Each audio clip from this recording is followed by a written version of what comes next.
But Senator Mwaura, you said that you'll not be surprised that even after the 2022 election, then sort of the allegiances and the alliances will shift once more. What is so big? Because if you look at what happened in 2017, Uhuru, as you put it, then after a few months in office, the split happened to what it is now. If you look at the National Super Alliance, the official split, I think, was early last year. And now you see Raila Odinga and Kalonzo Musyoka. I mean, they have also been, it's sometimes in a war of words. So is there really anything that defines formation of alliances? Because the people that were attacking the Jubilee government are now with Kenya Kwanza, and the people that work together within NASA are now at each other talking about trust and deficit and its deficit. What defines you? I think it's a very difficult question to answer, because we are also so many people from all forms and walks of life, including even faiths and orientations, and both good and bad manners. So we are not of one stock, one size fits all, Sam Gituku. You just find people who are honest in politics, who would want to keep their word, and who really have the best interest of the country. There are others who are taking others for a ride.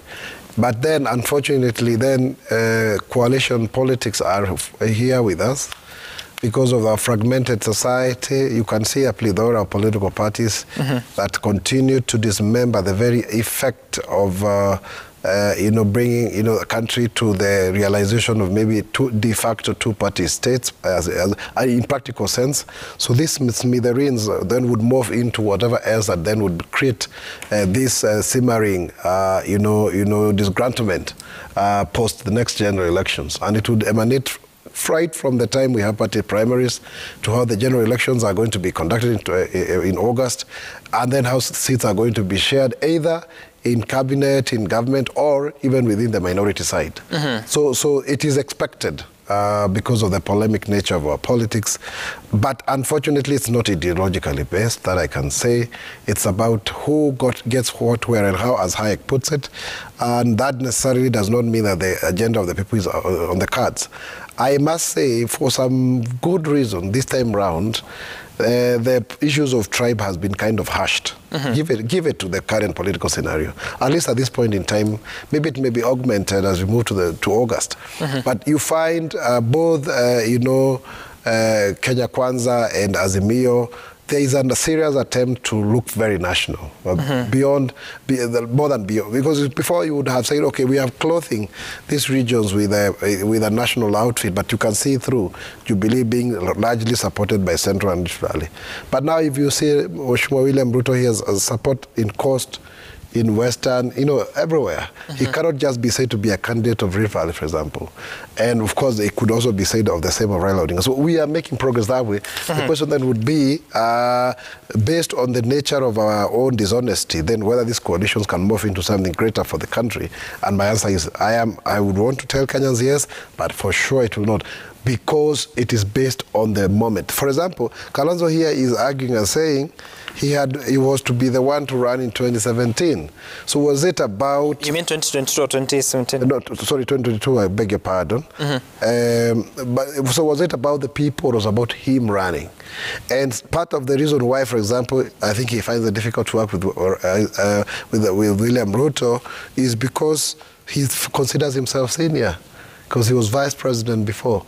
But as Priscilla will tell you, in politics, there is no who came first, where, and how.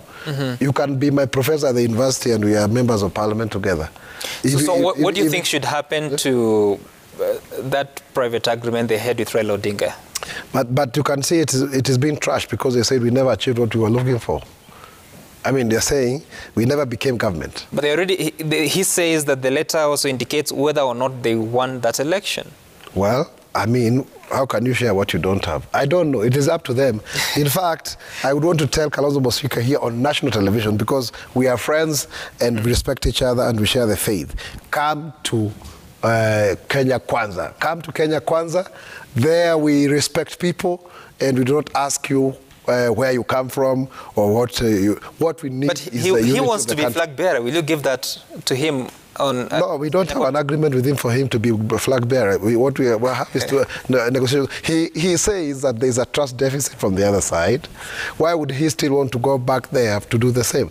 And he wants a public guarantor in the name of the President Uhuru Kenyatta. I can tell you, the moment President Uhuru Kenyatta leaves office, by virtue of having finished his two terms, that guarantee will be null and void. You get the point? Because the guarantee, the guarantee is only because he's at State House. So you cannot then have another former president commandeering a sitting one. Okay. It's a mirage that has not worked in Congo, DRC. It has not worked in Namibia. It has not worked in many other jurisdictions where people, even in Angola, in Botswana, where people thought that when you are the incumbent, you could still call the shots when you're out of government.